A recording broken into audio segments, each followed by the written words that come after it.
A'udzubillahi minasyaitonirrajim. Bismillahirrahmanirrahim. Assalamualaikum warahmatullahi wabarakatuh.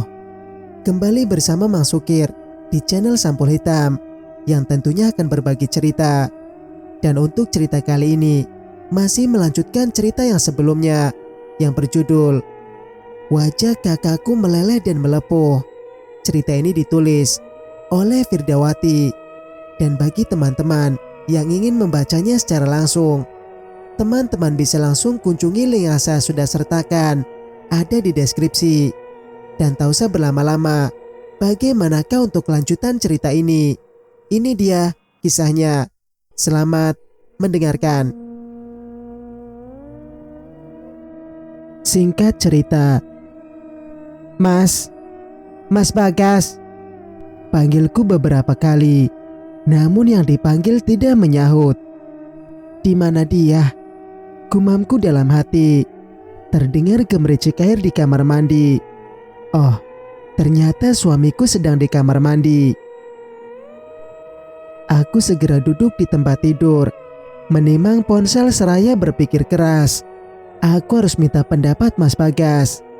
Sekalian minta izin padanya untuk pergi bersama Mbak Ning. Tak lama kemudian, Mas Bagas keluar dari kamar mandi. Ras, tadi kamu panggil abang? Iya Mas. Ada apa? Tanyanya mengangkat dagu.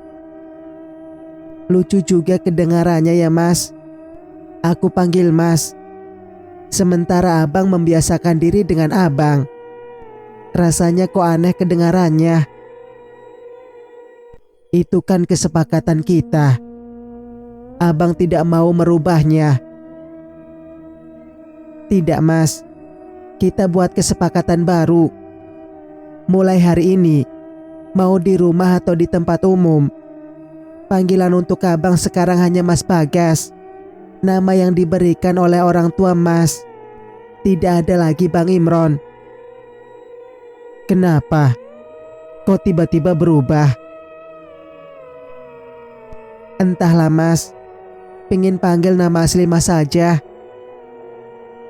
Andai nanti aku punya anak, aku juga tidak mau nama anakku diganti begitu saja.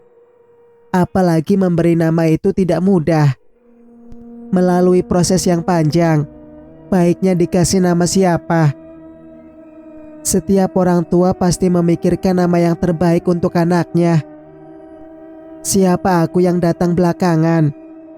Hanya hitungan 2 tahun, aku main ganti seenaknya saja. Kamu benar-benar ikhlas. Tidak apa-apa bila panggilan kesayanganmu kita hilangkan. Tidak apa Mas, capek juga ternyata merubah panggilan sesuai tempat. Dahlah, satu panggilan saja, dimanapun tempatnya. Mas ikut kamu saja. Mana yang terbaik menurutmu? Oh iya, kamu panggil Mas hanya untuk membicarakan ini. Aku menggeleng. Tidak Mas, ada yang lebih penting dari ini. Apa? Barusan Mbak Ning telepon. Dia bilang mau berkunjung ke rumah sakit jiwa, meminta aku menemani. Boleh tidak Mas? Menemui siapa di rumah sakit jiwa? Mas Andi. Apa tidak berbahaya? Nanti muncul masalah baru. Kita tidak tahu apa yang akan terjadi nanti. Mbak Ning merasa bersalah dan ingin mengembalikan Mas Andi seperti dulu, sembuh dan sadar dari kegilaannya. Mungkin Mbak Ning yang bisa menyembuhkannya. Secara kan dia cinta banget sama Mbak Ning. Siapa tahu setelah bertemu, dia sembuh. Baiklah, Mas akan menemani kalian. Bukannya semalam Mas bilang hari ini sangat sibuk. Jadi sebaiknya Mas kerja saja. Biar aku dan Mbak Ning yang kesana. Kita tidak tahu kondisi Andi. Mas tidak bisa biarkan kamu ke sana dengan situasi yang tidak jelas. Untuk pertama ini Mas akan antar. Untuk memastikan saja. Kalau nanti tidak membahayakan, seterusnya kalian bisa pergi berdua saja. Kalau dia mengamuk melihat Ning, bagaimana? Karena kesal dan benci misalnya. Kita tidak tahu kejiwaan Andi itu seperti apa. Sambung Mas Bagas menjelaskan. Benar juga perkataan Mas Bagas. Bisa saja setelah melihat Mbak Ning, Mas Andi marah karena Mbak Ning telah menghina dan mencaci maki dirinya. Mungkin itu juga yang menjadi penyebab Mas Andi terganggu kejiwaannya. Bisa jadi setelah melihat Mbak Ning, kejiwaannya makin terganggu, lalu mengamuk tidak jelas. Bisa berabe nanti, bukannya sembuh, malah mendatangkan masalah baru. Untuk mengantisipasi supaya hal itu tidak terjadi, Bang Imron selalu tanggap, berpikir cerdas demi keselamatan kami. Akhirnya, setelah melalui perjalanan yang panjang, sesekali dihadang kemacetan, kami sampai juga di Rumah Sakit Jiwa Budi Mulya daerah Jakarta. Setelah memarkirkan mobil, kami segera turun. Melangkah mendekati pagar tinggi menjulang. Seorang penjaga terlihat sedang membalikkan beberapa kertas. Mungkin sedang memeriksa berkas pasien. Assalamualaikum. Salam kami serentak. Waalaikumsalam. Sahut penjaga itu. Lalu meletakkan berkas di meja dan datang menemui kami di jendela yang bagian tengah diberi lubang untuk akses bicara. Ada keperluan apa bapak dan ibu ini datang kemari? Tanya penjaga itu ramah dan sopan. Tak lupa senyum manis tersampir di wajahnya. Siapapun yang melihat akan memberi nilai plus untuk sambutannya pada tamu yang datang. Kami ingin mengunjungi seseorang. Apa boleh Pak? Sahut Mas Bagas dengan senyum tak kalah ramahnya. Tentu saja boleh. Silakan masuk dulu. Kita bicara di dalam. Pak penjaga segera membukakan pintu dan mempersilakan kami masuk. Silakan duduk Pak, Bu. Kami pun segera duduk di tempat yang telah tersedia. Aku pandangi ruangan kecil persegi 4 ini dengan seksama. Semua terlihat rapi dan bersih. Pastilah rumah sakit jiwa ini terawat. Bisa jadi semua orang senang menitipkan keluarganya di sini. Sebelumnya, mohon diisi dulu daftar pengunjung. Ucap penjaga itu menyerahkan buku besar ke hadapan kami. Mas Bagas tampak menulis nama kami semua dan pasien yang akan kami kunjungi. Siapa yang ingin Bapak dan Ibu kunjungi? Namanya Andi. Baiklah, ikut saya. Sepanjang perjalanan, aku memindai tempat ini. Di beberapa tempat, terlihat beberapa pasien. Ada yang sedang duduk, ada yang sedang bicara sendiri, tertawa sendiri, lari-lari berkejaran dengan pasien lain. Aku menatap satu persatu wajah itu. Mungkin salah satunya Mas Andi. Cukup jauh kami melangkah. Sudah banyak wajah pasien kuperhatikan. Namun tak satu pun wajah Mas Andi ada di antara pasien itu. Di mana dia? Tanyaku dalam hati. Hampir 10 menit kami berjalan. Tempat yang kami tuju belum ketahuan. Kami terus mengikuti penjaga itu. Tak lama kami sampai di sebuah kamar. Ini kamar Andi, ucap penjaga itu seraya membuka pintu. Kami melihat ke dalam. Tidak ada orang yang akan kami temui. Mataku menjelajah seisi kamar. Spontan mataku terbelalak kaget. Di seluruh bagian dinding ada foto Mbak Ning dengan berbagai gaya. Ya Allah, Ternyata Mas Andi cinta mati sama Mbak Ning. Foto itu sebagai buktinya.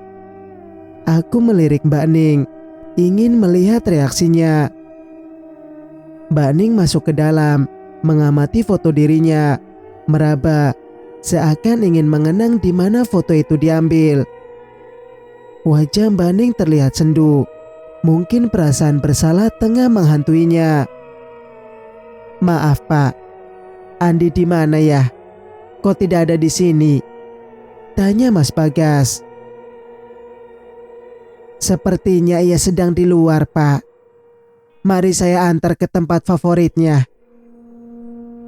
"Tempat favorit? Di mana itu?" desisku pelan. Tak urung langkahku mengikuti Pak Penjaga. Tak lupa ku gait tangan Mbak Ning untuk ikut pergi. Ia tidak boleh larut dalam perasaan bersalah dan menyesali perbuatannya. Tak baik bagi kesehatannya sendiri. Apalagi Mbak Ning baru sembuh. Kami mengikuti langkah Pak Penjaga menuju halaman belakang. Oh, ternyata ini tempat favorit Mas Andi. Benar saja, kami melihat Mas Andi tengah duduk diam, mengamati sebuah kertas di tangannya. Sepertinya kertas itu sebuah foto. Bisa kutebak foto itu pasti foto Mbak Ning. Terlihat Mas Andi senyum-senyum sendiri, lalu menciumi foto itu. Kemudian meraba mendekatkan ke dada, bersandar ke kursi, lalu matanya menerawang ke langit. "Ning, kamu di mana? Kok tidak pernah datang?" desisnya pelan. Perkataan Mas Andi terdengar jelas di kupingku. Seketika air mataku tergenang di pelupuk mata. Ya Allah, begitu besar cinta Mas Andi pada Mbak Ning. Saat tak sadar pun, Mbak Ning masih dalam ingatannya. Mbak Ning menggenggam tanganku. "Mbak harus bagaimana Laras? Mendekatinya atau diam saja di sini?" "Tunggu di sini dulu aja Mbak." Aku melirik Mas Bagas sekilas. Terlihat ia sedang mengamati Mas Andi. Tak lama ia melangkah mendekati pria itu dan mengajaknya bicara. "Assalamualaikum." Dalam hatiku jawab salam Mas Bagas. Dari sini ku perhatikan interaksi kedua lelaki itu. Mas Andi tak tertarik sedikit pun dengan salam yang diucapkan Mas Bagas. Dia asik sendiri memandang foto di tangannya. "Cantik ya Mas. Foto siapa itu?" Lagi Mas Bagas mengajak bicara. Berhasil. Lelaki itu menoleh. "Ning," ucapnya. Kemudian matanya kembali beralih ke foto.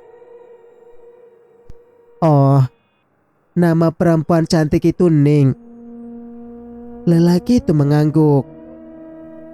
"Di mana dia?" Lelaki itu menggeleng.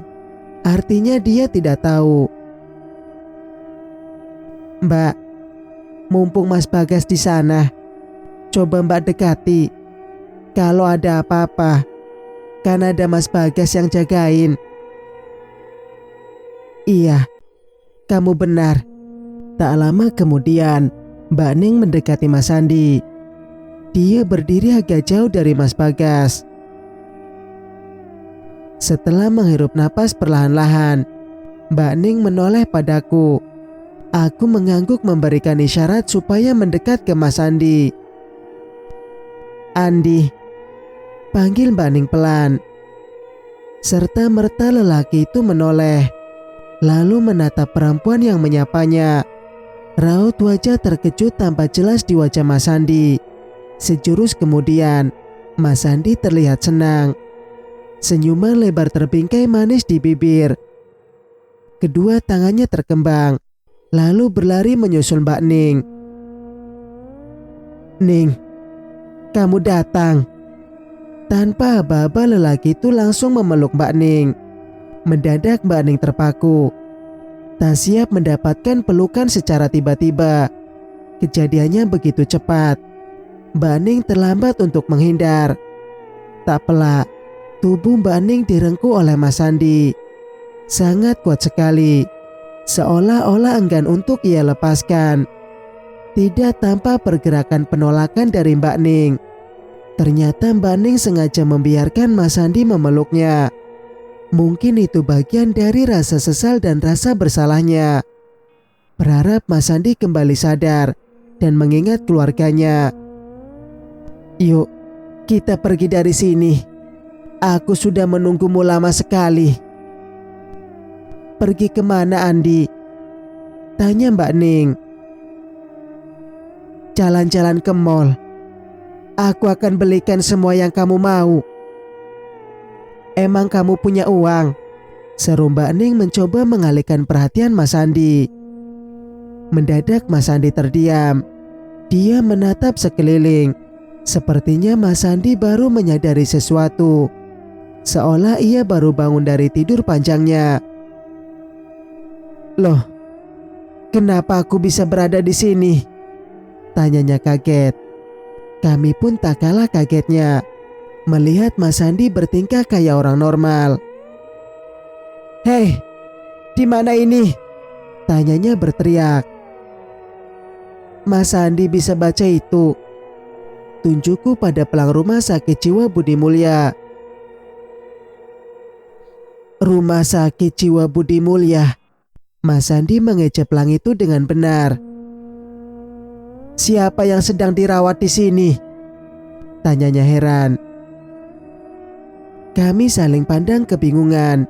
Bagaimana mungkin orang yang dirawat sekian tahun di sini bisa sembuh hanya melihat kedatangan seseorang? Apa ini karena Mas Andi melihat Mbak Ning langsung sehingga kesadarannya kembali? Siapa yang dirawat di sini? Ulang Mas Andi penasaran. Mas Andi sendiri. Akhirnya aku yang menjawab. Siapa kamu? Kok kamu yang jawab? Tanya Mas Andi heran.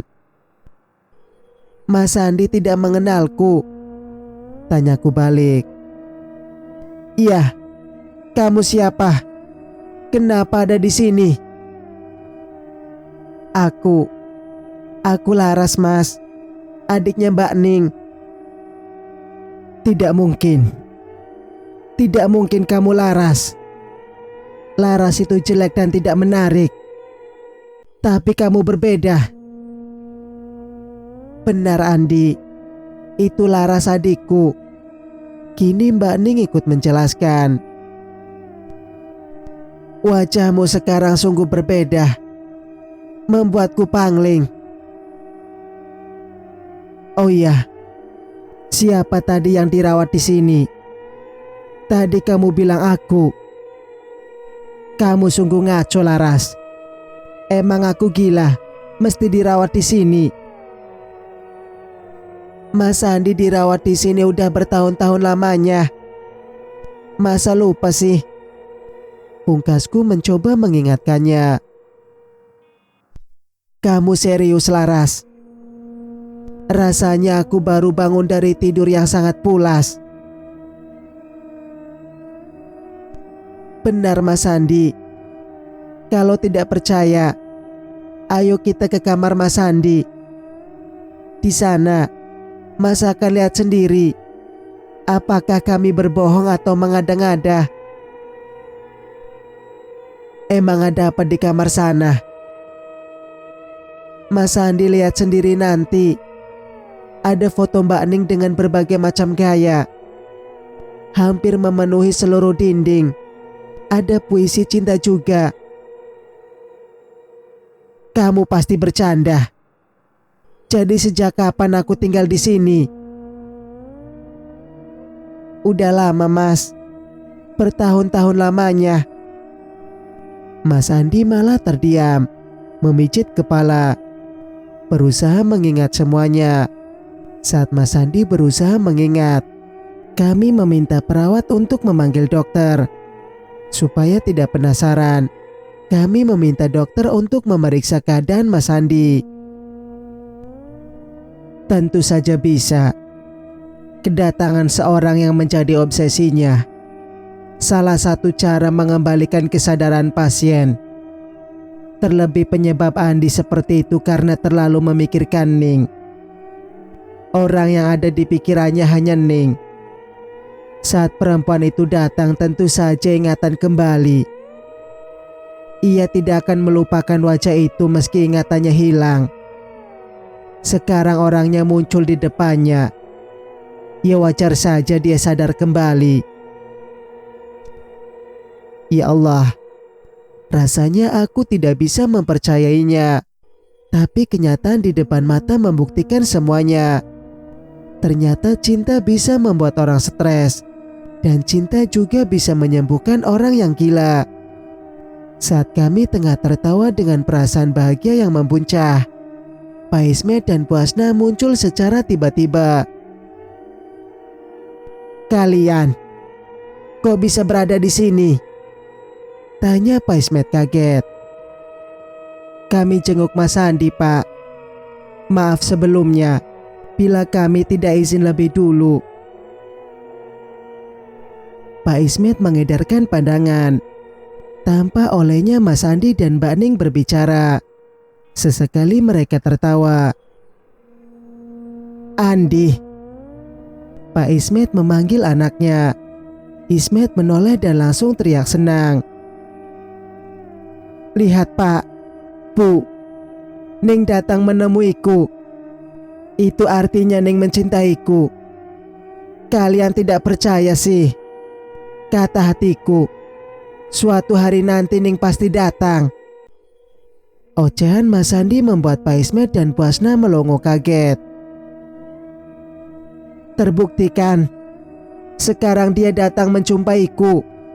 Sambung Mas Andi tak berhenti tersenyum seraya menatap Mbak Ning penuh cinta. Pasangan suami istri itu terkejut melihat keceriaan anaknya. Pak Ismet dan Bu Hasna tidak menduga kalau Andi bisa sembuh setelah melihat wanita yang begitu dicintainya. Keduanya spontan mendekati Mbak Ning. Bu Hasna tanpa dikomando memeluk Mbak Ning tanpa keraguan, dengan perasaan bahagia yang tidak bisa diungkapkan dengan kata-kata. Bu Hasna teramat bahagia. Ia tidak berhenti menangis menyaksikan anaknya telah kembali ingat keluarganya. Ingat dirinya saja. Bagi Bu Hasna, itu merupakan kemajuan yang sangat besar. "Ning, kamu datang menjenguk Andi. Kamu lihat sendiri kan, betapa Andi itu hanya mengenangmu. Ia lupa kami orang tuanya. Sekalinya kamu datang, ia langsung ingat kami. Coba dari dulu kamu datang, Ning. Andi tidak perlu berada di sini selama ini. Tapi kami tetap berterima kasih. Karena kamu akhirnya Andi sembuh seperti sedia kala. Hanya itu yang kami harapkan dari dulu. Sudah lama kami menunggu hari ini, Ning. Tak bisa ibu ungkapkan perasaan ibu. Ibu sangat senang dan bahagia. Terima kasih, Ning, telah bersedia datang menjenguk Andi. Kebaikan kamu ini tidak akan pernah ibu lupakan. Berarti sekarang ibu sudah bisa memaafkan Mbak Ning? Tanyaku segera. Tentu saja, Laras. Sesuai dengan janji ibu. Bila Andi sembuh tanpa kalian meminta maaf pun, ibu sudah memaafkan Ning. Maaf Bu Hasna. Jangan tersinggung. Kami tahu Mbak Ning itu bersalah. Kami tidak akan marah bila ibu berterus terang pada kami. Maksudmu, Laras? Apakah ibu dan keluarga yang telah mengirim penyakit teluh dan guna-guna pada Mbak Ning? Astaghfirullahaladzim. Kami tidak sejahat itu, Laras. Kami memang marah dan kesal pada Ning, membuat Andi tinggal di sini. Tapi kami masih punya hati nurani. Jadi bukan kami yang mengirimkan penyakit itu. Mungkin orang lain yang juga sakit hati pada Ning. Terima kasih Bu Asnah. Jawaban ibu membuatku lega dan rasa penasaran kami hilang. Kalau suatu saat ibu tahu sesuatu, siapa dalang di balik penyakit Mbak Ning, mohon kabarkan pada kami. Sebenarnya kami juga ragu, Bu. Apa benar ada yang mengirimkan penyakit itu pada Mbak Ning? Mungkin saja penyakit Mbak Ning itu teguran dari Allah. Tapi ya sudahlah. Tidak perlu cari tahu lagi siapa dalangnya. Terpenting sekarang Mbak Ning sudah sembuh. Sambungku, berusaha menyikapinya dengan bijak. Sudah pasti Laras. Ibu akan kabarkan nanti. Aku mendekati Mas Bagas dan Mbak Ning mengajaknya pulang. Mas, Mbak Ning, kita pulang sekarang. Tidak, seru Mas Andi cepat. Kalian saja yang pergi. Ning tetap di sini. Tapi Mas Andi, kami tidak bisa tinggalkan Mbak Ning di sini. Ning pulang sama saya. Nanti saya antar Ning pulang ke rumah orang tua kalian. Tidak apa Laras. Biar Mbak pulang bareng Andi. Kalian pulang berdua saja tidak apa-apa kan? Jangan takut Laras. Ning aman bersama kami, ucap Bu Asnah meyakinkanku. Bapak mohon Laras, biarkan Ning bersama Andi. Bapak takut Andi sakit lagi bila berjauhan dengan Ning. Benar Laras, apa yang dikatakan Pak Ismet ada benarnya. Jadi kita saja yang pulang. Nanti kita mampir ke tempat ibu. Kasih tahu ibu dan sekalian berkunjung. Ya sudah Mas, tidak apa-apa. Aku pandangi satu persatu wajah keluarga Pak Ismet. Mereka tersenyum bahagia saat aku mengizinkan Mbak Ning bisa tinggal lebih lama di sini. Pak, Bu, kami mohon undur diri. Titip Mbak Ning.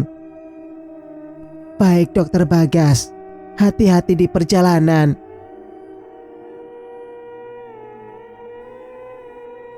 Cerita pun bersambung. Jika kalian suka dengan ceritanya, jangan lupa untuk like, komen, dan subscribe channel ini agar bisa mendengarkan cerita-cerita berikutnya. Wassalamualaikum warahmatullahi wabarakatuh.